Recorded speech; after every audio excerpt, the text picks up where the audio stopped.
Hello, everybody. Welcome back. It's good to see you guys. Welcome back. Welcome to day two of the Pro Singer Career Accelerator Masterclass series. That's a mouthful.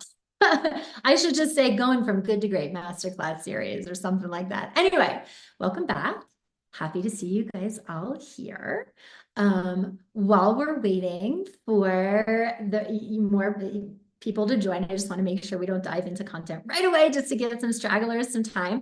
I'm going to launch our Getting to Know You questionnaire again. We did it yesterday. If you came late and you weren't able to fill it out, do it now. I love to do this on the first day or two of these masterclass series each time because your answers really help me to know where I want to go in the later part of the week. If you guys are all dealing with some particular issue, then we're going to go in one direction. If you guys are all dealing with another particular thing, I might take it in another direction. So if you have not filled out the little questionnaire that I just launched, and if you're just joining us, I believe it should come up on your screen. It's just a little getting to know you to help you get the most out of this. So if you filled it out, thank you. And if you're doing it now, thank you. In the meantime, welcome to day two. If you're just joining us for the first time, I'm Arden Kaywin. I am a professional singer of 25 years, a professional transformational vocal coach I was going to say 15 years, but I will tell you that I was even coaching when I was in grad school. I was even coaching the undergrad non-voice majors. So I've been coaching for a really long time. And it is my mission to help you guys understand that there is a different way to train, that for many singers, traditional training has kind of left you lacking. You have a ton of tools, you have a ton of information, but you're missing that extra piece that allows you to go be really successful with this. So I've been doing this for a really long time, and I was a performer for a really long time. I was in the opera world for a long time. I performed with San Francisco Opera, Opera Theater of St. Louis, New York City. I performed in Europe a whole bunch. And then I did like a complete 180 in my career midway. Some of you know this, some of you don't. And I went into the commercial music world, and I released 2 records. Get this, I'm going to date myself now. Do you guys remember Napster? Who here remembers Napster? Like pre-Facebook, pre-MySpace, like who remembers Napster, right? I have the distinction of being the first indie artist who was featured on the homepage of Napster. So, at the time it was like a big deal, whatever. Sold tens of thousands of records, toured, did all that, licensed a ton of music to film and TV. My voice is in a Barbie doll. True that. My voice is in a Barbie doll, a singing Barbie doll. I've had a lot of experience in this industry on the commercial side, on the classical side. I know what it means to feel like you have a gift, like you have talent, and you're just sitting there waiting for somebody to like give you a shot, right? And a lot of the things that I've learned along the way, I wish that I had known back when I was a developing singer, when I was just getting started. And so this is the reason I do these workshops, and the reason I do them for free is to give you guys the gift of what I wish I had had, to let you know that there is a different way that gets better results in a shorter period of time. So you don't have to walk into all the same walls and potholes that I did, taking decade plus to figure all this stuff out. Anyway, if you're just joining us, we have a little getting to know you poll. If you didn't get a chance to fill it out yesterday, please fill it out now, because it helps me to make sure that I'm tailoring this training to those who are actually here. All right. So with that, great to see those of you who are back for day two. I see a lot of names who were here yesterday. Awesome. Celebrating you for accountability to coming back and getting the tools. Some of you who weren't, celebrating you for not letting that stop you watching the replay yesterday. If this is the first day you're joining us, say hi in the chat, say hello, let us know where you're from. And make sure that you watch the replay from yesterday if you haven't. It's super important stuff, all on mind-body connection that you need to know. So welcome if you are new. And all right, I am going to kill the questionnaire now so that we can get to business. Okay, and poll. There we go. Okay. So question, who did your meditation last night? Who did your meditation last night? Say me in the chat if you did your meditation. Let me know. Celebrate it, claim it, own it. Who did it? Diane, Julia, Hannah, Jennifer, Dolores, yes. Yes, Marie, Jill, Maria, you better be doing it. Marie knows me. Christine, yes. Oh, Chip, awesome. Good. You guys celebrating you for your accountability to the tools, right? It's one thing, like I could give you a bunch of information, but if you don't use it, then what's the point, right? So celebrating your accountability to the tools. Question, who did their thought exercise? Who did the thought exercise from yesterday?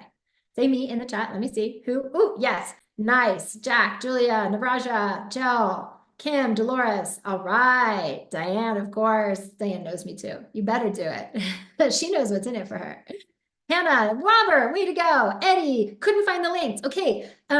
Ashley, will you please put the link to the Masterclass workbook in the chat? If you're here and you're like, I didn't know where to find the meditation, I didn't know where to find the homework or the thought exercise, this link for the Masterclass workbook that my assistant Ashley just put in the chat is where you find all of our practice content, the meditations, the thought exercises that I'm referring to. So hopefully that will help, Eddie. Oh no, this is legit, but I appreciate your skepticism, Eddie. And I'm so glad you're here, right? Okay, now question, who is 2 for 2 on your meditation? Did it yesterday, after class, and already did it today? Celebrate it. Who did that? Put it in the chat. Who did both? Who's 2 day? Anybody 2 for 2 on meditation? Mariana, yes. Jeffrey, way to go. Yep, good. Okay, you guys, be in it to win it. Be in it to win it. Celebrating you for your commitment to your accountability to this process.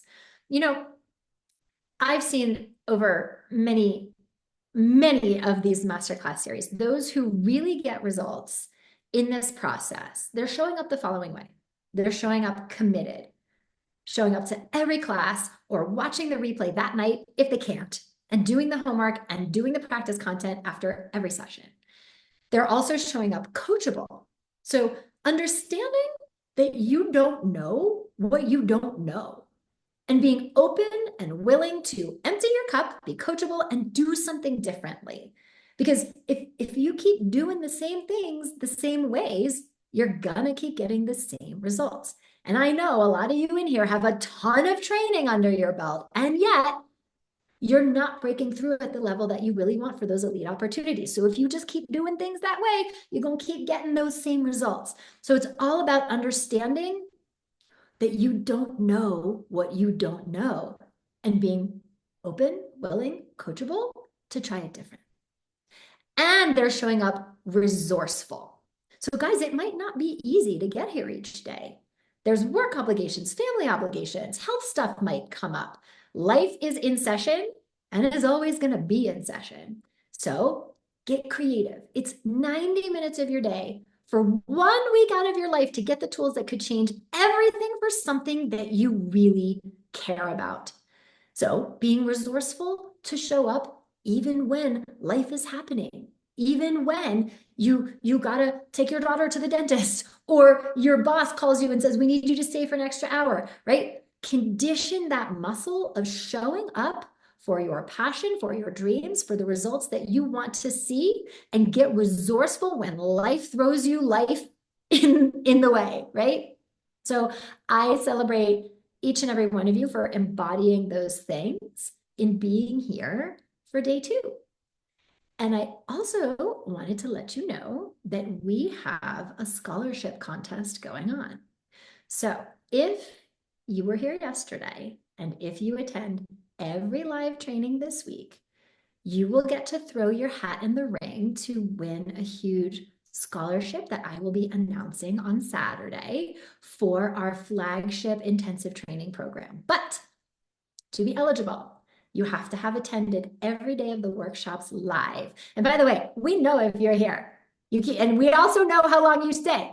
And so if you log in for 5 minutes and then you bolt, doesn't count. Okay. So I understand if you have to leave like 5 minutes early, 15 minutes early. I get that. But you know what I'm saying. Don't try to game the system. Okay. So you have to attend every day live. And then at the end of the week, those who want to throw their hat in the ring, I'll give you some instructions. And then I'm going to announce the winner here live on Sunday. So keep that in mind. Okay.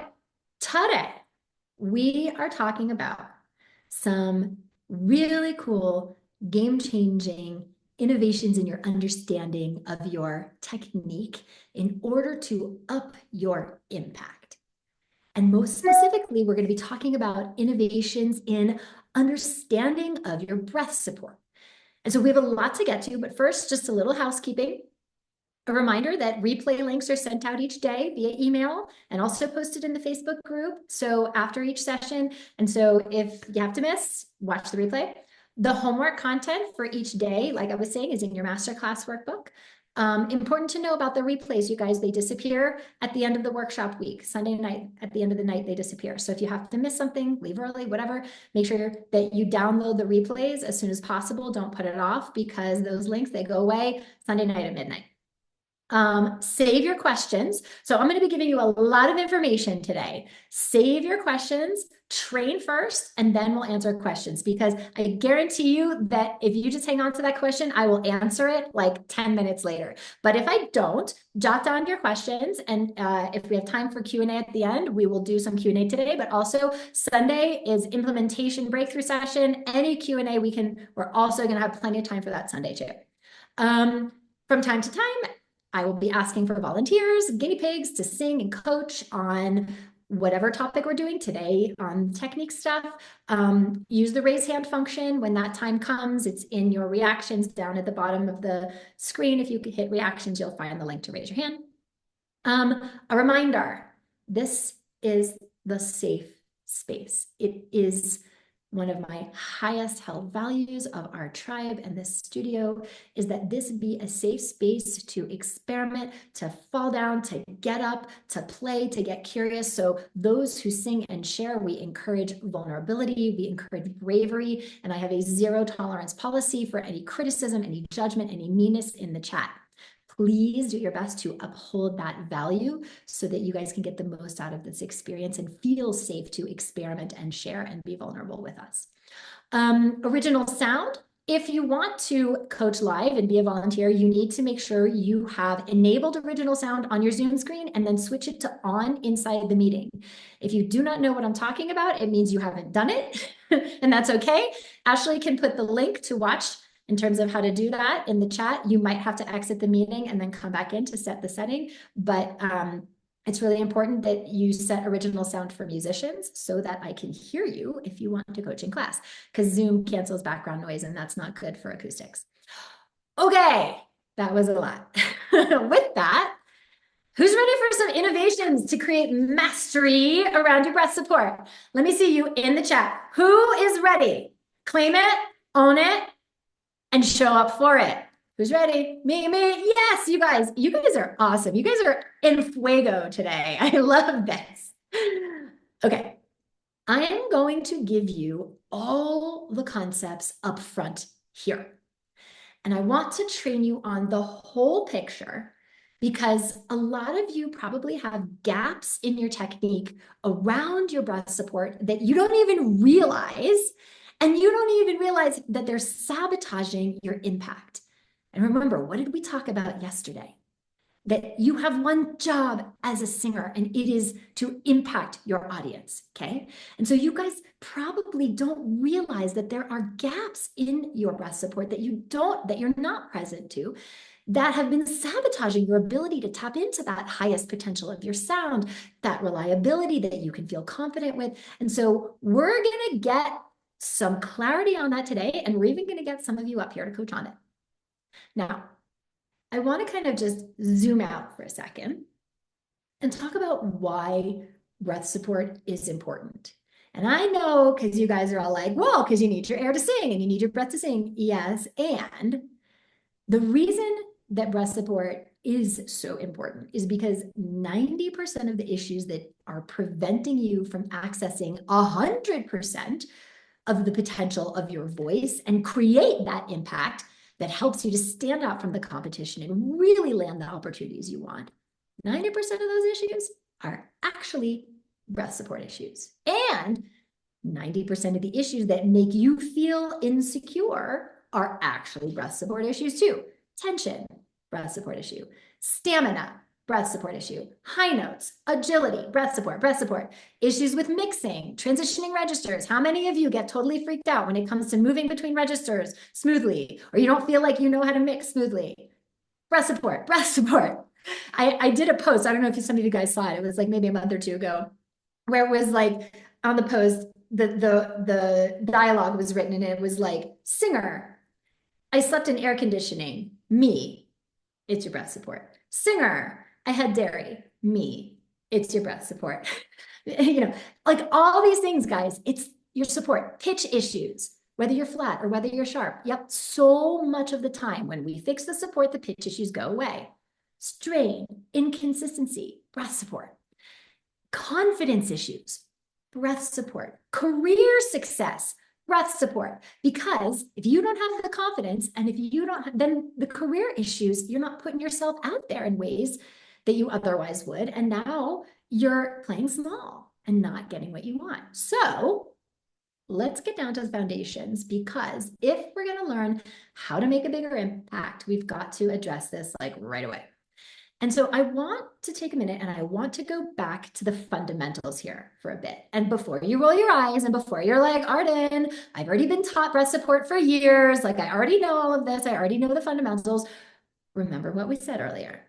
Those that get the biggest breakthroughs here show up coachable, understanding that you don't know what you don't know. So empty your cup and I want you to approach this with beginner's mind, okay? So first, I want to talk about the anatomy of support. Like, let's just get really clear about anatomy and physiology, because you guys, all of this, it's all just science. It's all just science in terms of how this all works. So let's talk about your diaphragm, because everybody knows diaphragm is super important for singing, for breath support, right? So let's talk about it. Where's your diaphragm? Who knows? Anybody? Where's your diaphragm? Show me. I can see you guys. Where's your diaphragm? Yeah, it's so good, Tina, under the lungs. I mean, so you guys kind of understand basically where your diaphragm is.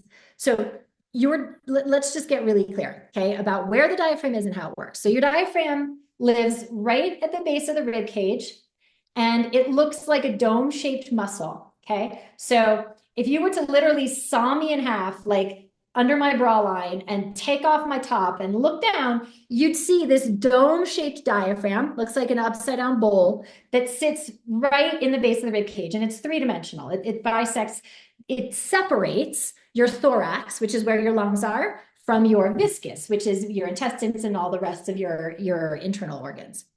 So this dome-shaped diaphragm, when you inhale, it inverts to become a bowl to make room for the expanding lungs that are filling with air. And as you exhale, the bowl returns back to a dome, which is what gently moves the air out of your lungs for the exhale. So that's just like basic what the diaphragm does. But here's the thing. While the diaphragm is super important for moving air and singing, we don't have a ton of nerve endings in the diaphragm. So it's really hard to feel your diaphragm or like connect to it, to like manipulate it, to make it like do something, because we don't have a lot of those nerve endings there. And so it's very hard to feel it in any real practical way. And so I hate when vocal coaches, other, teachers, professionals, singers, whatever, use the phrase, use your diaphragm. Okay, first of all, how many of you have heard that? How many of you have been told that? Use your diaphragm. Come on, how many is it? Yep, like use your diaphragm, let's do that. Okay, but what the F does that actually mean? What does that mean? Use your diaphragm, like, right? And so when singers are told that, what happens is they get all up in there trying to like push this thing to like use this thing. And it's like, it creates the exact opposite functionality of the body that we actually want for efficient use of our air for singing. And here's why. Because, so while we can't really have such a good practical feel of the diaphragm, what we can feel are the muscles that connect to the diaphragm that affect what happens to it. So this dome-shaped muscle, okay, it connects in and around, all around our torso to the muscles in the front, in the abdomen, around the sides, and in the back body, okay? And so if I'm trying to use my diaphragm, I'm going to use all those muscles to get all up in there to try to force and manipulate. And what I'm actually doing is I'm pushing my diaphragm up. But what did we just learn? What happens when you push the diaphragm up? You push a lot of air out. And that's a problem because it does not take a lot of air to sing. Get that. It doesn't take a lot of air to sing, okay? But most singers are too busy trying to, quote, use their diaphragm that they're actually abusing it, and they're actually forcing it to do things that actually sabotage what we call the exact right subglottal and supraglottal pressure. Okay, so what that means, subglottal pressure is the velocity, meaning the speed, and the volume, meaning the amount of air that's coming up and passing through the cords. And the supraglottal pressure is created by the right velocity and volume created above the cords. Supra, super, below, above, okay? It is the exact right super and supraglottal pressure that creates the most efficient movement and vibration of your cords for the most efficient and beautiful sound. But that does not require a lot of air. But here's what's happening. When singers, quote, use their diaphragm, they now get all up in there and they start pushing and trying to manipulate and doing all these things. And these muscles are being used in the wrong way to push in to do something with their diaphragm. And what happens? That diaphragm now pops up. It pushes way too much air out of your cords. And now you've sabotaged your efficient subglottal pressure. And a whole host of other things then happen, okay? So what I want you guys to get is that when we're talking about breath support, we're not talking about, quote, using your diaphragm. What we're talking about are the muscles that connect to the diaphragm in and around your abdomen and back that support the diaphragm to stay low and move slow so that it creates the exact right volume and velocity of air passing through the cords for the most beautiful, efficient sound. So when we think about breath support, we could really call it diaphragm support, because what we're doing is we're teaching our body, we're teaching these muscles how to support the diaphragm to be steady, stable, and consistent. So it's not flailing around or pushing way too much air up and out that sabotages your sound. So in order to understand the proper efficient support, we need to understand these muscles, okay? So I just want you to get connected to what these muscles of support are. So first off, I want you to find where your ribs part, and I want you to put your hand right down the center here. This is rectus abdominis, otherwise known as six-pack muscles. And you guys, I'm wearing my breath support shirt today, so you can like literally see everything that I'm doing, okay? So these are your six-pack muscles. Put your hand right here, and I want you to pretend like you're shushing a dog, you know, shh, okay? And I want you to, don't force these muscles to do anything. Just shush the dog and feel what you feel. Shh, shh, shh, shh. So you can feel these muscles engage. Same thing, obliques. Put your hands on your obliques, side diagonal muscles. Shush the dog. Shh, shh. Feel these muscles engage. Same thing, transverse abdominis, low, right above your pubic bone. Shush the dog. Shh, shh, shh. You can feel these muscles fire. Same thing, lower back, or actually it's not lower back, it's middle back. So if you can find where the top of your rib is and the bottom and the top of your hip, that soft muscle right in there, put your hand there, and same thing, shush the dog. And you'll feel those muscles a little differently in your back, but you will still feel them go like boop, boop, like when you shush the dog, okay? So all of these muscles are engaging when you move air in the way that you just felt. But there are two ways that you can use a muscle. You can engage the muscle in a way that contracts, like I'm taking the muscles of my hand and I'm contracting them and then I'm engaging them that way. Or I can engage the muscles to flex. Both are engagement of the muscles. One is contract, the other is flex, okay?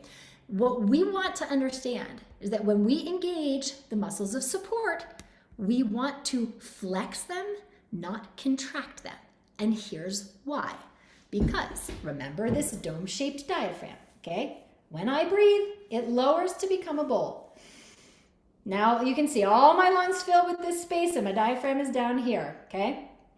When I go to shush the dog, if I contract these muscles of my support around my abdomen and back, what do you think is going to happen to my diaphragm? So if I do this, shh, shh, shh, what am I doing? I'm taking this diaphragm and I'm pushing up and in on it, and then now I'm pushing it up way too far, way too fast, and with way too much force, and I am blowing myself out. I'm moving too much air. I'm pushing too much air, and I'm sabotaging this subglottal pressure, the right velocity and volume of air that we need for the most efficient sound. So we do not want to contract the muscles of support. We want to flex them, okay? So put your hands on your obliques, and I want you to play with this idea of flex for a second, and I want you to hit, like you can do it on a hiss, or you can still like do it like you were shushing the dog, but shush the dog and flex the muscles into your hand instead of contracting them. And so it's gonna look like this. You can see, shh, shh. You can see these muscles, they're going like this. If you look at my side obliques, shh, shh, shh. I'm going flex, flex, flex instead of shh, shh, contract, contract. So this is like number one idea for today if you're following around. Actually, this is the second concept. If you're following in your Masterclass workbook, the first concept, concept number one, is that breath support is about the muscles around your diaphragm to support the diaphragm to stay low and move slow. And then the concept number two for today is you want to feel the muscles of support flex instead of contract. Because if I know that these muscles are here to support my diaphragm to stay low and move slow, if I contract these muscles, that sabotage, it's not going to stay low or move slow. It's going to shh, shh. It's going to push it and whack it up. Instead of if I flex it, shh, shh, shh. It keeps my body from flooding and pushing too much air, okay? So that's like really understanding the anatomy of how this works. And any voice teacher who has taught you to contract, to push up, to pull up, to push in, they don't understand anatomy. And this is just science, guys. And I say this not to like make teachers or talk shit or talk bad. It's honestly, they were the beneficiaries of bad information themselves from people who didn't know any better. And so I want you guys to understand that when you understand how this anatomy works, it makes perfect sense. There is no, oh, well, there's so many ideas around how to use your breath support. No, not really. There's a right way and there's a wrong way. Contracting and pushing up is not how your anatomy was built to do this. And when we align with how your body was built to do this, then we get much better results. So I just want to pause on the anatomy for a second, because I want to talk about the inhale. So when we talk about breath support, we're not talking about breathing. These are two different things. Breathing is the inhale. Breath support is what you do when you're making sound, okay? So let's talk about the anatomy of the inhale for a second. Third concept for today is your lungs are in your back. So if we think about the anatomy, the ribs in the front, they stop here because the ribs are there to protect your lungs, and your lungs stop here in the front. But your ribs go all the way down in the back because your lungs go all the way down in the back. So you have more lungs in the back than anywhere else. But you know where you don't have lungs? In your belly. And yet, how many of you were taught, breathe into your belly, breathe into your belly, right? Now, I get why teachers want to say that, because what they don't want is they don't want you breathing up into your shoulders, right? However, when you tell a singer to breathe into their belly, they are ignoring the most fundamental and key place where they will access the most amount of air, and that's their back. And they're getting into a habit of pooching their belly out and trying to push air down into their belly, which is again, I'm not getting any expansion. I'm not getting anything where it belongs, which is in your back. So I want you guys to all feel your back for a second. And so I want you to be like a rag doll. So you're gonna stand up and you're gonna dangle like a rag doll. You're gonna let your head be heavy and you're just gonna dangle like that. Ragdoll down. Let the weight of your head pull out your neck. Let the weight of your arms pull out your shoulders. And I want you to do a few nose breaths into your back. And visualize the air going into your back and your lungs expanding towards the ceiling. So really good nose breaths. And send the air up into your back all the way towards the ceiling, and feel your back expanding towards the ceiling. And then when you exhale, let it go. So just experiment with the experience of feeling your breath. You can really feel it in your back when you ragdoll. And then you're gonna roll up, come back to standing. But even though you're standing now, visualize the breath and feel it still going into your back, okay? And so part of that three-dimensional experience, when we get really clear on all of this that we have access to, when I breathe into my back, watch what happens to the rest of my body. Did you guys see that, right? Now, your ribs are expanding too. It's three-dimensional. Like the image I like to use with the singers in our intensive training program is, again, I'm gonna date myself here. Like you guys know Back to the Future, the DeLorean, the doors of the DeLorean that open like this, right? Or if you're, a millennial, a Tesla, the doors of a Tesla cyber car, right? They open like this. So if you can imagine your first rib that goes all the way around, that's the hinge, okay? And everything is opening like the doors of the Tesla or the doors of the DeLorean from this opening like this. These stay stable, right? To open the door of the DeLorean, this doesn't raise, right? So if you feel like you're on the inhale, if you feel like it's coming above your armpits, you're over breathing. Because I can release and feel that three-dimensional space, but I could keep going. And now I'm up here, okay? So that, if you feel it coming above your armpits, you're over breathing, and you don't need that much. I want you to feel like the breath pours down into your back. Like you can almost feel like it goes like that, instead of filling you up like this, okay? Because this puts you in a whole lot of tension, which we don't need and we don't want. So when you felt the three dimension, when you felt that expansion in your ribs, the fourth concept for today, when it comes to the inhale is a release, okay? Do not take a breath. I hate when singers take a better breath, take a breath. I have to take a breath. What does that imply? What energy is behind that? Take, it's like, and look what happened. And we're not going to be efficient. It doesn't matter how good our support is. If we are all contracted, constricted, and because we're taking something, nothing good, no sound that we make is going to be good after we've done that, okay? So we want to let the breath come in. And here's why. You do not need to take a breath. You do not need to help air come into your body. All you need to do is release, and the air will come in by itself. When you release, you make room and the air will come in. And here's why. It is just science. Again, this is all just science, guys. It's physiology and physics. You guys remember high school physics? The law of entropy, or not the law of entropy, law of equilibrium. Law of entropy was yesterday. Energy cannot be created or destroyed.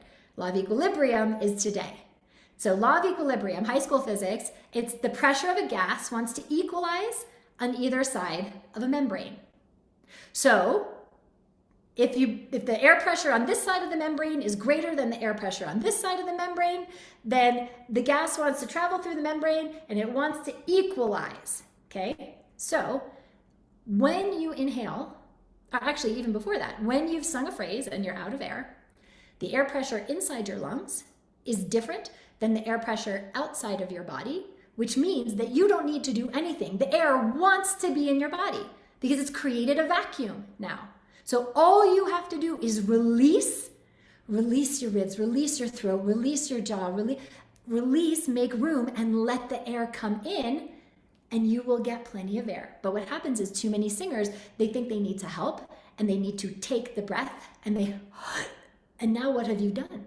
You have closed the space that the air wanted to come into, so you get less, and now you're in tension as well. So concept number 4, the inhale is a release. And it's not just a release of all of this mechanism up here. You have to also release your flex, your support when you breathe. Let this go. You guys drop your belly, muffin top it, okay? Let it go when you breathe. Everything is a release and the air will come in. So now let's put these concepts together. You release on the inhale and then you engage or flex when you phonate. But we don't even need to phonate right now. I just want you to do it on a hiss. Like I'm really breaking this down for you guys right now because I want you to go back to the basics so you really understand what your body is doing. So we're gonna hiss. We're gonna do like a snake, okay? And we're gonna release on the inhale. And then we're going to engage our container of support. So let's understand the container of support. We talked about the muscles of the abdomen, the lower transverse abdominis, rectus abdominis, obliques, lower back, right? But there's 2 other parts of this container of support. The upper part of the container of support are your ribs. And you have muscles between your ribs known as intercostal muscles. We want to release these muscles on the inhale so the ribs become super buoyant, okay? And we don't want to then collapse the ribs when we're hissing or phonating on an exercise or in a song, because what happens if we collapse the heavy bones of ribs? What happens to the diaphragm? Again, it's just science. So we have lowered this diaphragm on the inhale to make room for all of the lungs that are filling with air. The ribs are nice and expanded. We're released and we're nice and buoyant and wide. And if I collapse my ribs to make sound or to hiss, this diaphragm that's now down here is going to go, it's going to collapse and it pushes this diaphragm right up. And now you've messed with the exact right velocity and volume of air. So the sound is going to be airy. You're going to run out of breath before you want to, and you're going to be in all kinds of tension because other parts of the body are going to try to come in to create a dam to prevent all that extra air from coming out, namely throat, tongue, jaw. That's why so many of you have so much tension up here. Remember yesterday I said 2 reasons for tension: breath support issues or your psychology, right? So yesterday we talked about psychology. Today we're talking about breath support. So the container, ribs, nice and wide, being able to hiss without collapsing, lower support, flexing. Notice guys, everything is going this way. Nothing is going this way, okay?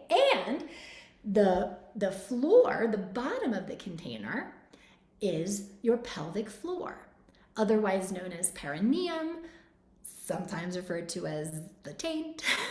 We're all adults here, right? The muscle between the where you pee and the where you poo. Both men and women have them, okay? Pelvic floor is the bottom of the container, okay?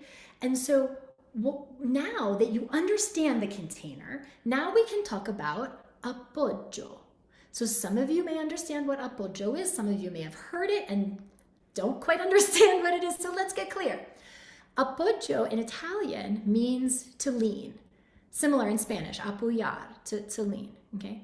What we want to do is on the inhale, we release the muscles of support, we release the intercostals, we release the ribs, and we create this beautiful expansion. Now, as we go to make sound, we want to lean into this container so we don't collapse. Are you noticing? Did you guys notice that I was just talking to you there and my container didn't collapse? This is because I'm using appoggio. You see how I'm hissing? I'm talking to you and I haven't done this. Too many of you go the other direction and you do this. And now you've moved way too much air. Your diaphragm is unstable. You're out of breath. You're in tension because you're trying to mitigate that massive flood of air up here now. And all those dominoes fall. And that's why you're not getting the sound you want, making the impact you want, feeling like you can't break through. Other people are getting the auditions, the gigs, because your breath support wasn't dialed in right. But the good news is we can do that. We can dial that in. So I want you guys to get this concept that I like to call don't let the bra fall down. Or if you're a guy, you can say don't let the belt fall down. And here's what I mean. I want you to imagine that you have, ladies, like a strapless bra or a strapless bathing suit that's hooked like one size too big. Or guys, you have like a belt that's up here and it's buckled like one size too big, and you have to fill it out and not let it fall down. Okay, so how we're gonna play with this is you're gonna put your hand around your lat and feel your back body, okay? And you're gonna breathe into your hand and really feel that release and that expansion. And then you're gonna hiss and you're going to lean with all these muscles into your hand while you hiss so that the bra or the belt doesn't fall down, okay? And so try it. Put your hand here, and I'm gonna have my hand out so you can see, but you'll feel immediately if you go, like you'll feel that immediately. You don't want to let it fall down. You want to fill out that space. So you see I'm hissing and I still haven't let it fall down, okay? So that's the first thing that I want you guys to play with tonight, which is flexing over a lower duration with your lower support. Guys, it's all about consistency. Don't give all your flex away at the beginning, because if you go from 0 to 100 and flex to your max right at the beginning, you got nothing left to sing through the phrase or to finish the hiss, as it were, okay? So we're gonna play with some on-off hissing, and just, you guys can just try that, some on-off hissing, and keep your hand here and keep your hand here. And you wanna put everything into these hands. So it's gonna be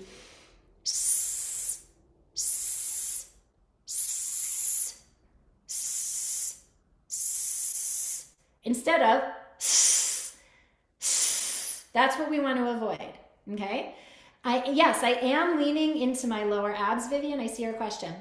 I am flowing through the entire container of my support. Guys, it's 3-dimensional, and I'm flexing out and down gently and consistently over the course of the entire hiss.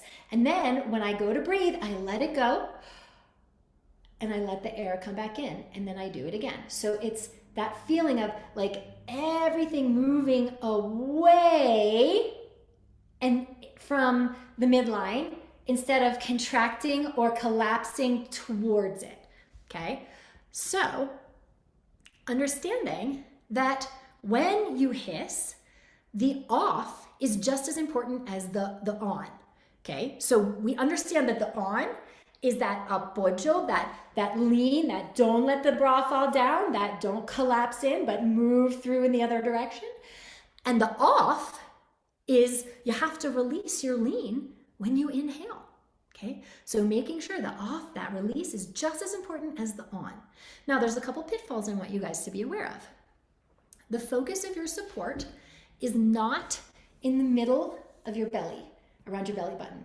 Do not focus here, okay? The focus is on everything that is around it. If you focus here, you're gonna be trying to push your belly out, and that is not breath support, okay? So that's number one, be aware of that. Number two is don't go too far at pushing your ribs out, okay? Because what that looks like is if you're thinking you're in your apoyo, but you're doing this, and you're like, oh my God, like trying to push your ribs out, and it's too much, okay? So don't feel like you have to hold them out or push them out. What I want you to visualize is the idea of flowing through them. It's dynamic, it's not static. Like I'm visualizing flowing and leaning through that expansion rather than holding it, okay? And the last thing to be aware of is just be careful of your ribs collapsing or pushing in immediately. And so what that looks like is that, like that immediate collapse. That's what we want to use the apoyo to avoid, okay? Now, you will, when you're 70% of the way through your capacity of air, the ribs will eventually fold in a little bit, but we want to delay that. And it should absolutely not happen within the first half of your capacity, okay? Okay, so from the hiss, now we're going to put some vibrations on it, okay? And what I mean by that is we're gonna do some lip trills. And so this brings me to concept number 7. And you guys, a lip trill is like propeller lips, okay? But before you put sound on this, because we've just been hissing, this brings me to concept number 7, which is that we want to support, we want to engage our lean, engage our flex before you phonate. That's concept number 7. Support before you phonate. This is game changing, you guys, because here's what happens. So when I say support before you phonate, just to give you like an idea of what this is, watch the muscles of my support. Watch when you see these fire versus when you hear my sound. You will see these fire first before you hear the sound. Watch.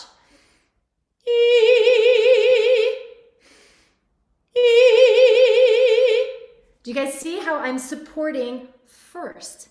Because if I don't support before I phonate, I have not stabilized my diaphragm. And so what will happen is I am now trying to sing my way into support. I'm already singing. My body does not feel ultimately stable and supported. And so now I'm going to go into compensatory mechanisms and have to then whack that. What that looks like is, and I'm like, ugh, you know what I'm saying?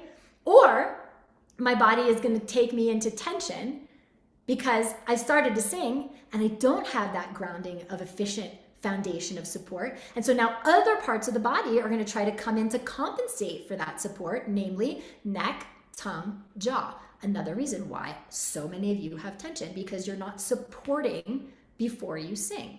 Yes, Vivian, I will show it to you again. So these, I go into my lean first. So order of operations, release, meaning release everything to receive the air. Then engage, then phonate, okay? Release, receive, engage, phonate. So again, here's what me engaging before I phonate looks like.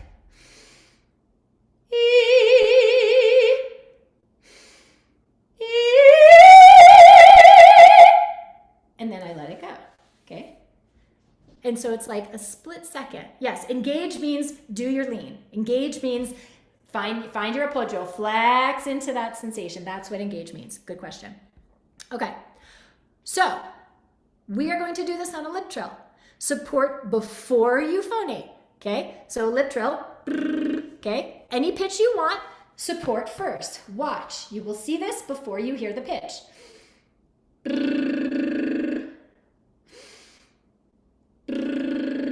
You guys see these muscles? They go flex. What they don't do is this. They don't do that, okay? This way. So just find it on a single note lip trill first, any note you want, and create that coordination. Then we're going to change into different pitches, okay? So the order that I want you to do this is I want you to find the lean on your hiss first, then you're gonna find the lean on your single note lip trill. And do not change how you're using your body between the hiss and the lip trill. It should be exactly the same. Watch.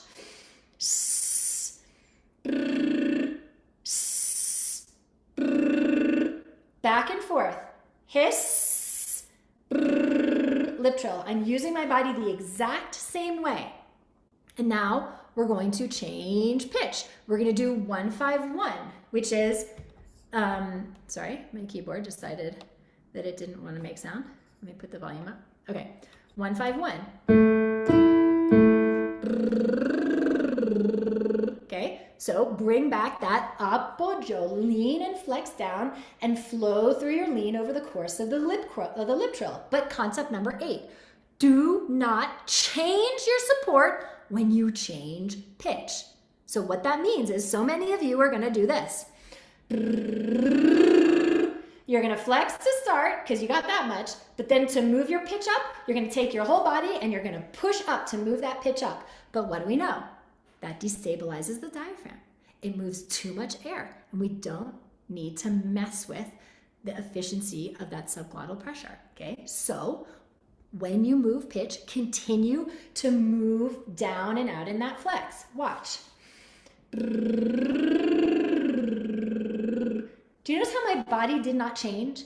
But I was not holding my flex.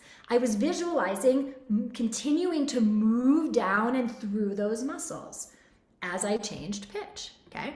So it's the consistency of that support that matters.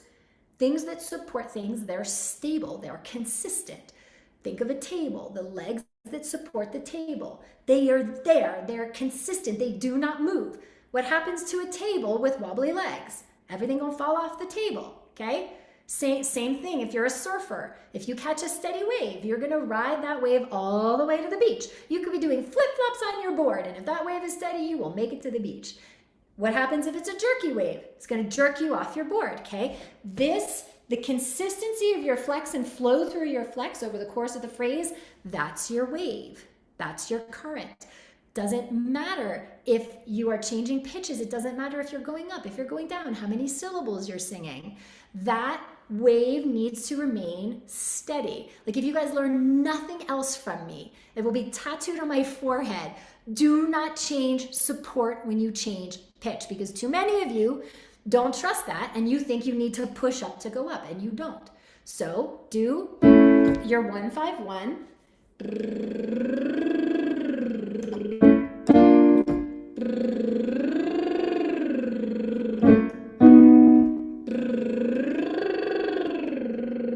Okay, those are the 3, like you're gonna go from hiss to the single note lip trill, and then 1-5-1, and you're not going to change how you're using your body, okay? So pitfalls to be aware of when you're doing the lip trills. Don't focus on your lips. What is creating the lip trill is the consistency of your support and the stability that you're creating. If you guys think, so I love lip trills for teaching support, and a lot of you here have worked with me in various capacities. You know that it doesn't matter how advanced you are, we will be doing lip trills to the day you die, because it is the best way to condition the efficiency of your technique for your support, because your lips the vibration of your lips in the lip trill approximates the vibration of your vocal cords. And so you will know immediately if your steady stream of air isn't so steady, or if you're blowing it out, because your lips will stop vibrating or they'll sputter, you know what I'm saying? So if you think of like a flag in a gentle breeze, it has a really steady, even oscillation. A flag in a hurricane, right, doesn't do that. okay? So don't focus, when you're doing the lip trills, don't focus on your lips. It is not about your lips. The lips are reacting to the consistent, steady stream that is coming from you preventing this massive flood of air, but instead just leaning on your support so that the diaphragm stays low and moves slow and only moves the exact right volume and velocity of air to, okay? Another thing is that a lot of singers feel like associate a lip trill with the syllable P, right? That's focusing again on your lips, but it's also focusing on needing to explode air. Instead, use the unvoiced equivalent, which is a B. Okay, so that's something that's just a little trick that can help you. But that's not the end of this, though, because we don't sing our repertoire on lip trills. We sing our repertoire on syllables. So now we're going to add syllables. But do not change how you're using your body. This is the thing, you guys. This is where most high-level singers get sabotaged. Because, see, your mind is going to want to convince your body, oh no, now we're singing and we got to make it sound good. And all the things that you discovered in your thought exercise last night, and all the ways that you don't want to fail, and all the ways that you got to get this right or else going to lose what I have or not get what I want, they're going to come rushing back in. Because now we're on syllables. Now we're singing. And all the habits of make, force, do, manipulate, control that have sabotaged the consistency of your support in the past are going to try to come back. So we are not singing right now. We are just vibrating on pitch. How many of you who have worked with me and I'm like, no singing allowed? Because when you guys think sing, you go right back into all your old manipulations from fear of failure, fear of embarrassment, all the things that we started talking about yesterday. So this is where mindset and skill set start to come together. And this is where the 360 nature of holistic training is game changing. So no singing allowed right now, just vibrating on pitch. And we're going to do a simple mama moo scale. Okay, and what that looks like is mama moo. Super simple, okay? But before you do this, get present in the moment of your body. Witness your body in the same way you're starting to learn how to witness in the meditation, okay? Direct yourself to use your body, feel your body in the exact same way that you did when you were on a lip trill. And so we're going to use this progression for how to set up the use of your body. So first, you're going to practice the lean on a hiss. Then you practice it on a lip trill. Then you practice it on a 1-5-1 lip trill. Are you guys watching my body? It is exactly the same, every single one. Now, I'm going to do mama moo, and it's not going to change. Here's the lip trill. Here's my mama moo.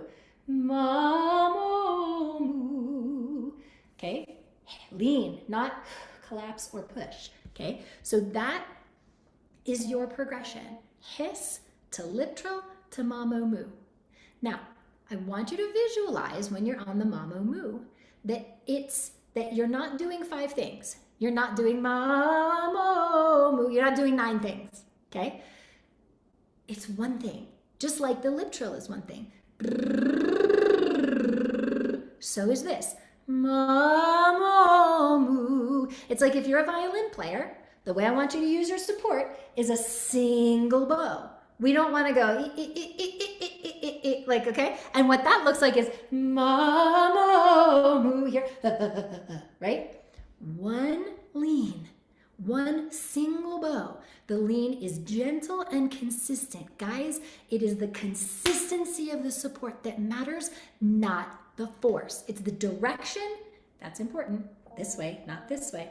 It is the direction and the consistency of the support. So when you go to the mama moo, treat it like a lip trill. Mama moo, okay? The lean is gentle and consistent. I can't hit that home enough. So also, don't forget to release the lean when you breathe, meaning release the engagement, the flex of all of that support when you inhale for the next key. So I'm gonna give you MP3 to practice with.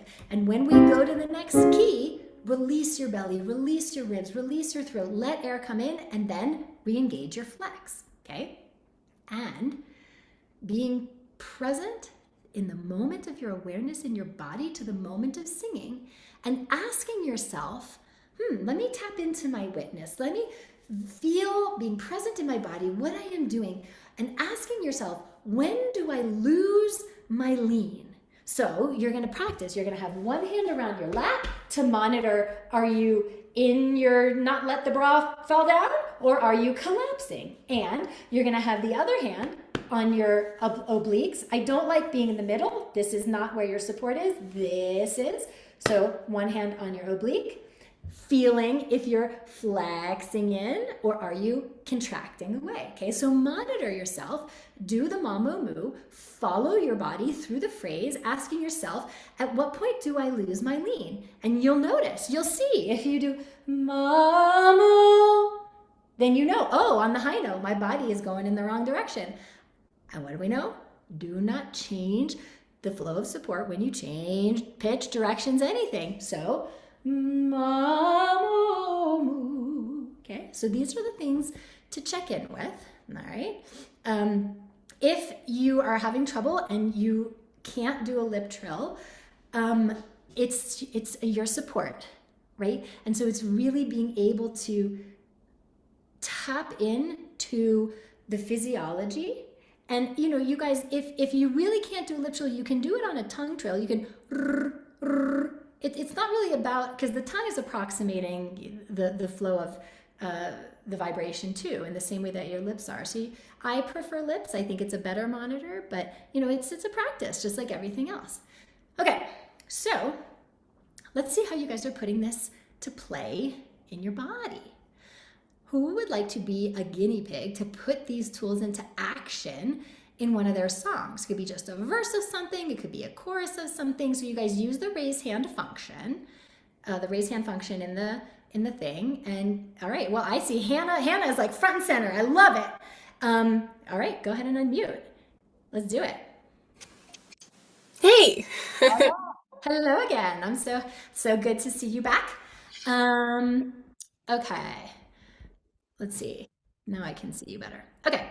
So we met Hannah yesterday. She was so brave and vulnerable, talking about what was coming up for her in her mindset. So let's do some skill set now. Okay. Do you have like a verse of something, a couple bars of something, anything that you typically work on? Yeah, The Beauty is from Light in the Piazza. Yeah. So funny. I have a singer who's doing that in Boston. She's doing like eight weeks of that there. Yeah. Oh, Yeah. the best.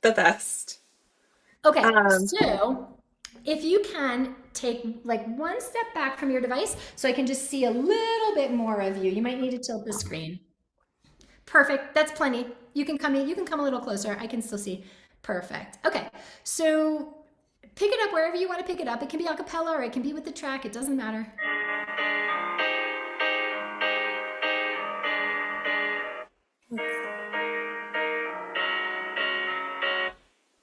mm,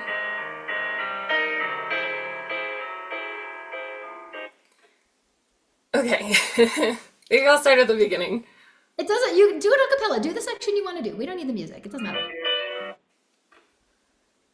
These are very popular. Okay, wait. I wasn't even doing the thing yet. That's Okay. okay. That's okay.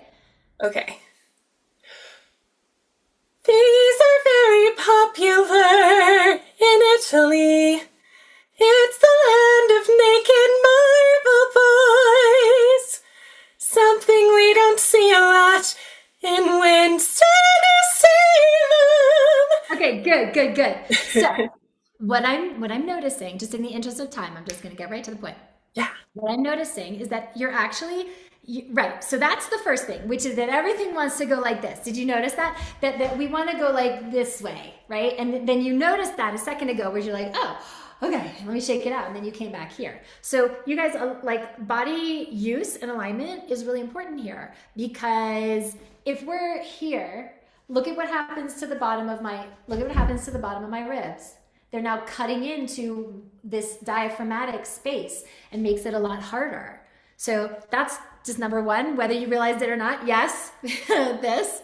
Now, the one thing though that I was going to say that I wanted to coach you on is I think you're doing a good job of feeling this sensation of flexing and flowing through.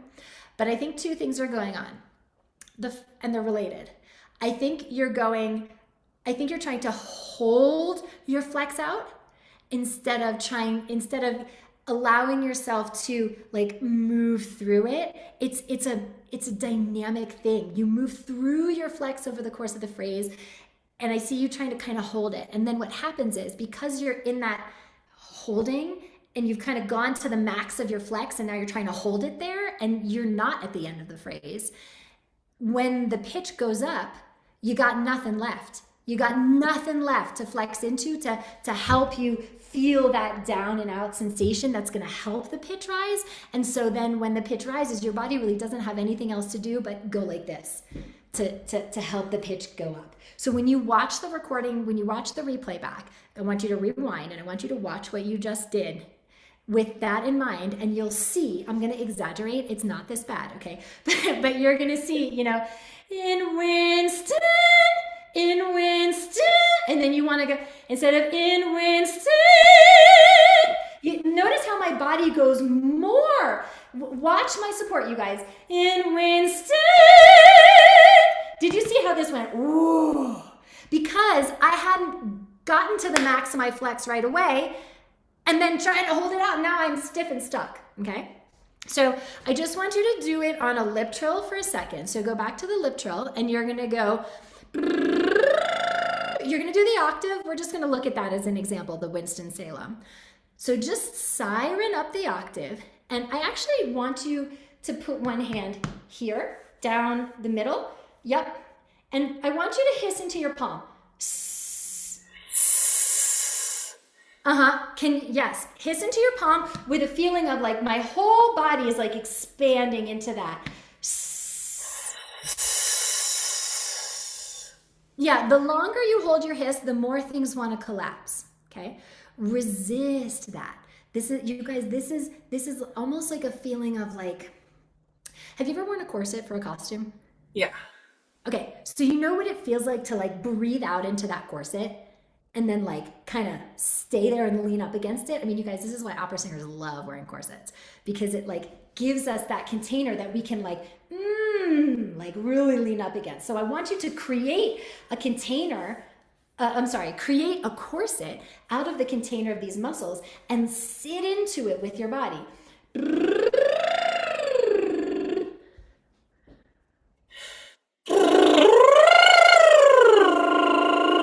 Better. Let's do it one more time. And this time, when you were in the lip trill, it was much better. But the breath before it sabotaged you a little bit, because that breath was, I don't know if you felt that, but it was the opposite of the release breath that we want. So release your throat, release your body.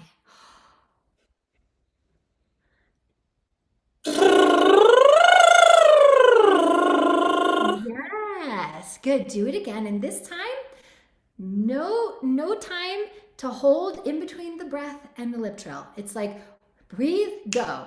There was a beautiful open breath, and then the moment of holding where your body was like, wait, what am I supposed to do now? And then you went in. So this time, release and then engage. Okay? So the engage is like a split second. It's not like a...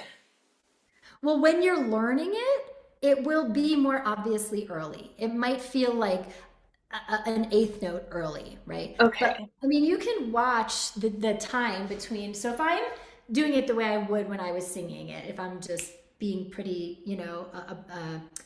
through composed with it, right? So you'll see, it's just like, this is your gas pedal. You're not going to do this without stepping on the gas. You want the car to move? You got to step on the gas first. Let's try that. Okay.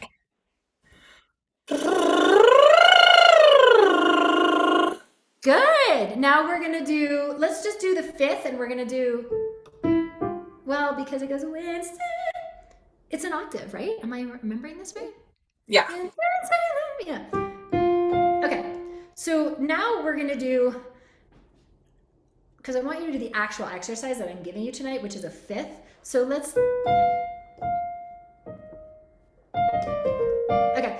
do the fifth. And then you're gonna do, with the same sensation, use your body the exact same way in the mamo moo as you do in the lip trill, okay?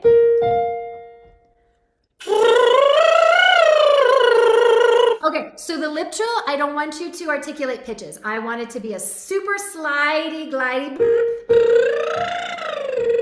Okay? Okay, you started from here and not from here. And that's why nothing came out. So bring your awareness back to here. I don't care what the lip trill sounds like, Hannah. What I'm after is you having a new experience, a new sensation with how you're using your body. So be willing to make a crap sound. I don't care what the lip trill sounds like. This is an experience with how you use your body. Try it. Okay, one more time. And instead of feeling like you need to get the lip trill out of your mouth, I want you to feel like you need to get the lip trill into your hand. Okay. Yeah, no articulation of pitches. One big slide. One big slide. Yeah, I still hear gooey gooey. Good. One more time. The whole lip trill is going, if this is going like this. Try it again. Better. Now come down here. Find your obliques, okay? And I want you to put the whole slide of the lip trill sliding right into your palms, right here. Out and down. Yes. What are you noticing about this? Any sensations, images in terms of how you're feeling this using your body? I feel a little bit of tension in like this muscle right here. Okay. Yeah, like a rainbow slide. I'm trying to sort of envision. Cool. Good. As long as the rainbow's going that way instead of that way, we're good. Okay? Okay. Yes. So now you're just going to put that same rainbow slide feeling in how you're using your body into the mamo moo. Mamo moo.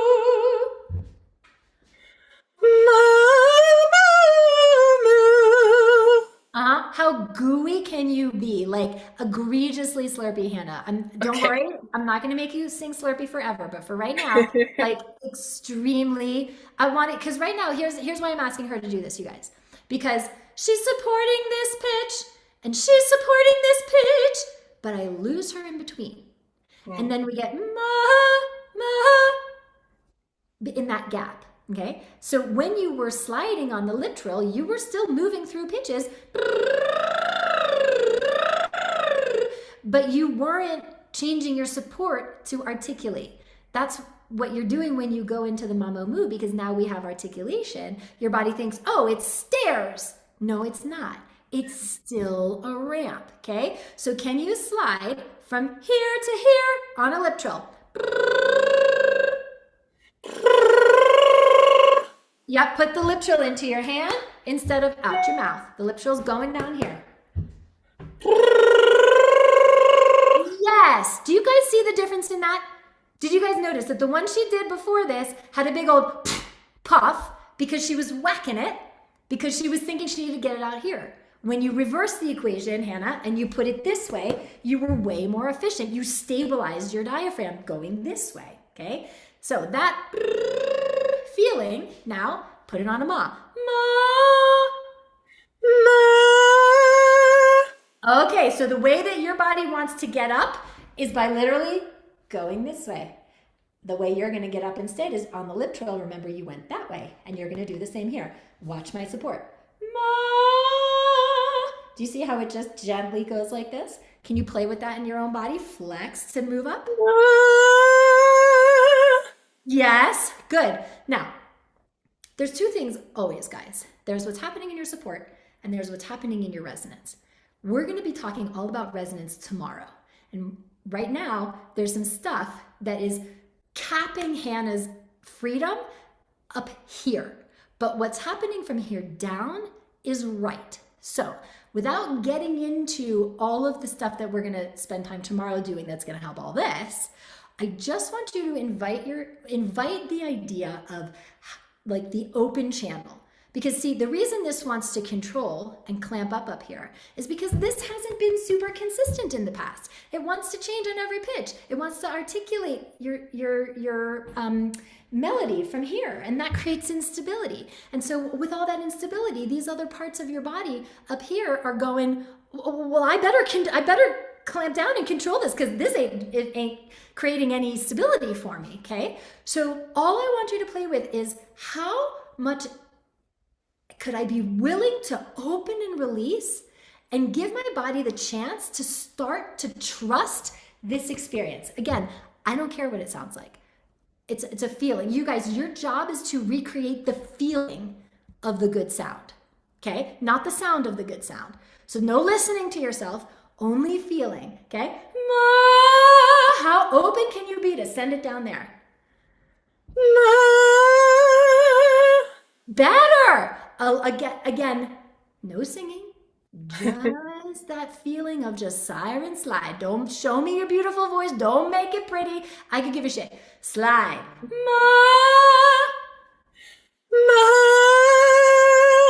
Better. Okay, now, let's do the octave. First on the lip trill.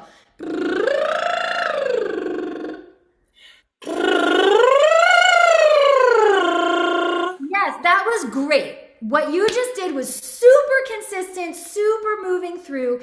Do that on the ma siren. Ma.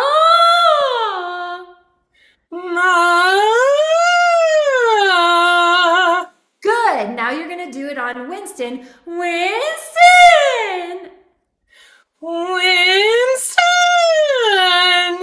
Good. Now Winston-Salem. Again, it might as well be. In fact, do it as a lip trill first. That was so much better, Hannah. And when you go and watch this recording back, I want you to watch what your body did, and you will see, like actually see the lean. You could see it. So now that feeling of is Winston-Salem. It's the same thing. It's one thing, just like the lip trill is. It's not 5 words. Winston-Salem. But when you did the lip trill, you didn't stop just because you got to that note. You went, but this time you went, and that's the habit. That's the habit. Is you get, and then you pull off to move to the next note. Don't pull off to move to the next note. Slide through. Learn how to change pitch because you guys, if she has to slide through, if she has to get from here to here and vibrate the whole time, she's not going to pull off her support. She can't because she won't be able to vibrate through. So siren, you go, Stan! Good. Salem is the same feeling. Nope. Did you feel your body went like that, right? Yeah. Not bad. So there's pieces of conditioning though that you can do, and I'm sure you will do, that are going to help you to bridge this gap, which is basically in the Mamo move. So let's go back to the Mamo move for a second. So let's do, I want to get you to the F.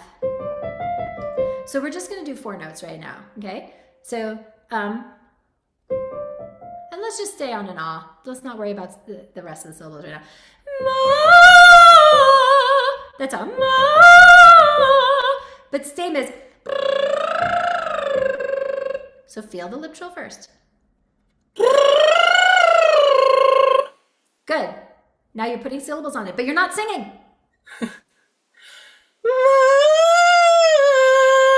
But did you feel how this wanted to go up when you went in? Yeah. Okay, so but this is where this is the growth edge for Hannah, right? This is the learning curve for Hannah, which is you've got it on the lip trill, which is most important because with the lip trill, what you guys are doing is you're conditioning your body and how to use your body for the most efficient support. So learning to check in, what am I doing on the lip trill that I'm not doing in the mamo moo? So do the lip trill and feel and tap into your witness and notice what you're doing. And then do the mamo, the ma, and see if you can notice where you go a different direction in your body. Try.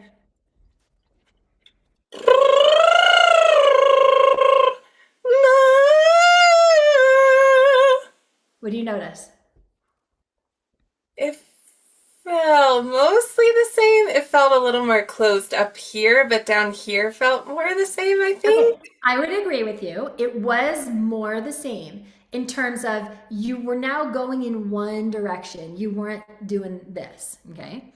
But the reason why it feels a little more closed up here is because we're higher in pitch. We're moving up in pitch. And what you do in the lip trill that you're not doing in the mamo moo is that as you move through the lip trill, you are gently increasing your lean over the course of the whole thing. You're starting with more depth of lean and you're increasing to more depth of lean. And so it's almost like you're starting at 5 and you're going to 10 when you're in your lip trill. When you go into the mamo moo, you start at like 2 and you go to like 6. Yeah. And so while you were consistent at that, you weren't on and off it, it wasn't the depth of your flex wasn't where it needed to be, that it was there in the lip trill, just not in the, okay? So try again, do your lip trill and notice what I was just saying, because you'll feel it now that you're aware of it.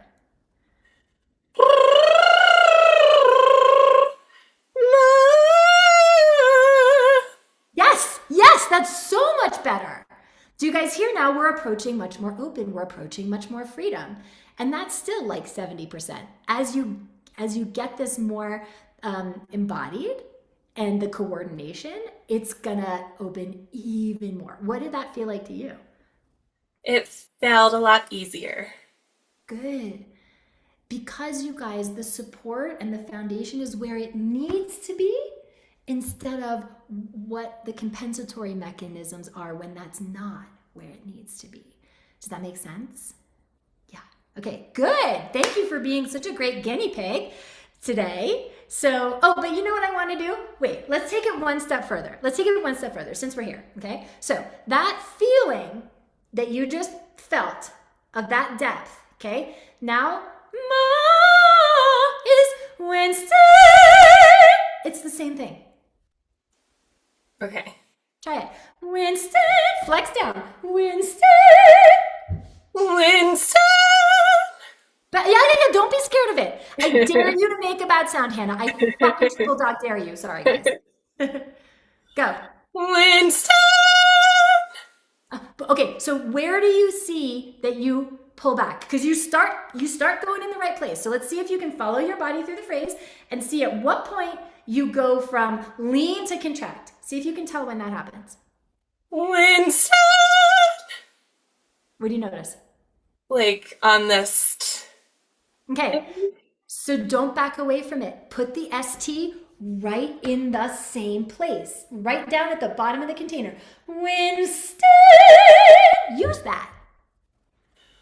Winston! Okay, you got through the step, but then what happened? It went a little. Right. So you guys notice how I'm constantly asking Hannah, what did you notice? What did you feel? What was the sensation? Not once am I asking her, what did that sound like? Not once. Because your job is to recreate the feeling of the good sound, not the sound of the good sound. What it sounds like in your head is not what it sounds like out here. You guys have heard yourself on a voicemail, right? And yet, most of you are so busy trying to control and manipulate the sound to make it sound great inside your head, but it doesn't sound like that out here to us, okay? So I'm gonna invite you, Hannah, to not listen and to just go for the feel. It's the sweet spot. What I'm teaching her, and I'm teaching all of you through this, is just how to identify the sweet spot of your body so that you know when you feel that, you know that the sound is good. It's like the sweet spot on a tennis racket. You play tennis? Have you ever? Okay, there's a spot on a tennis racket where when the ball hits it, you don't feel the impact. You don't feel anything hitting the racket. And when the ball hits that spot on the racket, you don't even have to look across the net. You know it's a good shot. So this is the same, okay? So can we invite bravery? And can we invite the mindset of curiosity and experimentation to say, how would I do this if I wasn't worried about failing and wasn't worried about what it sounded like, and I could just be in the moment with my body? Winston, how would you do it? Try it. Winston! Okay, not bad. So you get like 75%. And yeah. Right. Because body is like, I don't know how to end this, right? Just let it continue to expand. Keep moving through your support. Yeah. Winston! Woo! Did you guys hear that? Oh, mama. That's the future of your sound right there. Right. Okay. There. But do you recognize what had to happen for her to get there? We just coached for 15 minutes on skill set. But if I had left it there, she would continue to be frustrated because we had to address the mindset, the piece of letting her be free to mess it up, to be experimental, to how would I do this if, where there's no attachment to an outcome at all, so that she can be in the present moment with her body. When you weren't attaching to the outcome, you were able to be in that moment and everything opened up. And so you guys, that's how these two things play together. I could give her skill set until the cows come home and it wouldn't matter. And my guess, Hannah, is for you, based on what you shared with us yesterday, is that that voice that you just did, which was phenomenal, that's always been in you. But you've only been coached on the skill set piece, because most teachers, we're not singers, you guys singers are athletes. You're training your body to do the same thing over and over again for a desired outcome. But what do athletes know? You got to get your head in the game. Like every Olympian, every Super Bowl game, that they have coaches who focus on the mental game is just as important as the physical game. And most singers, unfortunately, I wasn't trained that way. I had to walk into every single wall before I figured that out, So as you're practicing this, Hannah, I want you to remind you, what are the big distinctions for you? The things that are going to help you find this again in your own practice, not just skill set, but on both sides. What is that for you? Oh, I think that the thinking about how it feels rather than how it sounds is life-changingly helpful. I think that inviting a mistake, inviting something bad to happen is so much better than oh God, what if it does? Okay, come on, let's go. Right. You get data that way. Yeah. If you self-protect, you would never get that data. Yeah. You would just keep recreating the same frustration over and over again, Well done. Thank you. You guys give Hannah a big round of applause in the chat. So good. Okay, I see a question. How would I teach breath support to dancers who have been trained since birth to hold in their breath? So I was a ballet dancer. This is a fantastic question. I was a ballet dancer for years growing up until I was 14, and a serious ballet dancer with Miami City Ballet, feeder school where I grew up, Edward Villela, I know what that world is. And she's right. So what that world is suck in and pull up, okay? And dancers do not breathe, much to their detriment. And so, and by the way, I've worked with so many singers who have done our intensive training program who would say, well, I'm a dancer first. I don't really consider myself I'm a singer. I'm like a dancer who sings, right? And all of that, I should say rewiring and reconditioning. And the most important thing for dancers is what I was talking about earlier, that idea of release on the inhale, that the inhale is a release. And so what dancers don't do is, because they're so, especially classically trained ballet dancers, they're so like trained to pull up and in, is that this is constantly held and they never release this. And when they never release this and this is constantly locked, their diaphragm can only go like this. It can't really drop. It only can drop a little bit. And so we need to release this. And this is not for dancers, guys. This is for everybody. You need to release your belly. You need to release that support, whether it's support like I was just talking to Hannah about, the flex, or as a dancer who's like constantly sucked in and tucked up and locked, or whether you're just a normal woman in 2025 who has been conditioned that she should not have any belly fat and she should be constantly, I mean, how many of us ladies do that all the time, right? And that's why I said, you know, when I was coaching on that a minute ago, like, let your belly go, muffin top it, like, it's okay, right? So for the most important thing you can do, AM, is to first start to recognize the intentionality of releasing your belly. And, you know, if you're singing while you're dancing, then you're a musical theater singer and you don't have to be all like, you know, like ballet dancers are, right? And so, yeah, that would be the very first sort of step into being able to not be so locked up because of what your dance training gave you. Great question.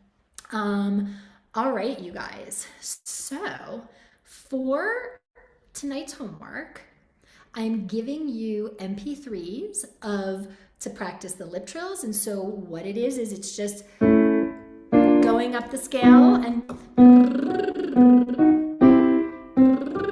so you'll have the piano guiding you, okay? And also giving you practice MP3 for, whoops, make sure we're muted, guys. Okay. And also giving you the MP3 to practice the Mamo moves. So Mamo move, Mamo move. Okay. So all of this is in your Masterclass workbook to be able to download those. If you're listening to me and you're like, what's the Masterclass workbook? That means that you don't have it and you need it. So Ash, if you could, she just put that in the chat for you guys to download if you don't have it. But here's what's really important about the homework, okay? And this is true of any practice, and this is how we coach our singers in the intensive program. That you practice does not matter. How you practice does. Practice the how, not the what. So the what is Mamo, that's the what. But the how is what I was just coaching Hannah on, which is connection to not changing your support when you change pitch, to not flexing on the way up, and then when you get to the top, pulling in to get that top note, right? Like understanding that when you practice, it's not about like, you know, if you just blaze through Mama Moo and you blaze through lip trill, if you're not practicing the how, then odds are you're just practicing in all the old bad habits without realizing it and continuing to condition those. And we don't want that. So practice the how, not the what. And don't listen to yourself. Feel yourself. Keep hands on. Tap in. Notice what's happening. Don't go on autopilot when you practice, okay? Tomorrow, we are going to build on all of this. So as I alluded to with Hannah, now you guys, you've got half the equation. Think, you know, you've got half the equation. Think of the stability that enables the maximum stability of a boat, okay? So it's like you've got your anchor, but you also need your sail. And so tomorrow, I'm gonna give you the other half of the equation, which is the rocket fuel for getting consistent high-level performance impact out of your technique. And this is what we call energetic sound direction. So we're going to be diving into that innovative idea tomorrow. This is the rocket fuel for your consistency. We've done support. Now we need to talk about resonance, and we need to talk about sound direction and how all of this plays together, because this is the ammunition that taps you into the maximum potential of your sound to start bridging that gap between exceptional talent and exceptional success. Like, you heard that sound that Hannah just made at the end. That's a professional sound. That's a sound that could stand on any stage in New York City on Broadway. That's not the sound that she likely auditions with because she didn't have that experience before and she didn't know how to tap into that on the regular. So, we're going to teach you not just that, but how to bring in this idea of your resonance and sound direction so that you do get the maximum potential out of your sound, your talent, so that when you go audition for stuff, when you go put yourself out there, you actually succeed in the ways you want. So you've got a much better understanding now with these tools for rock solid support, but it's not enough. We are talking about breaking you through to elite levels, so you need the rest. So don't miss tomorrow, okay? Stay on your meditation, do it each day. It's helping you learn how to witness the thoughts, witness the body in the present moment, bring yourself back to the present moment when you stray. That is what you are conditioning when you do the meditation. And it's essential for being able to do these things and get results out of your technique in the way that I was just coaching Hannah. She had to get present in her body and be able to be willing to stay present and let everything else go. And I guarantee you it would have been a lot harder had she not been in the meditation for the last 2 days. So stay in your meditation. Play with these breath support tools with the MP3s and the practice tools. The replay will be out in about half an hour or so. So if you want to go back and rewatch, I know I gave you a ton of information. Definitely do that. And then be back here tomorrow. All right, you guys? Okay. Well done. Celebrating you Thank all for you. being here. You're welcome. Enjoy the rest of your day, and I'll see you You guys too. tomorrow. Bye now. Bye. Thank you.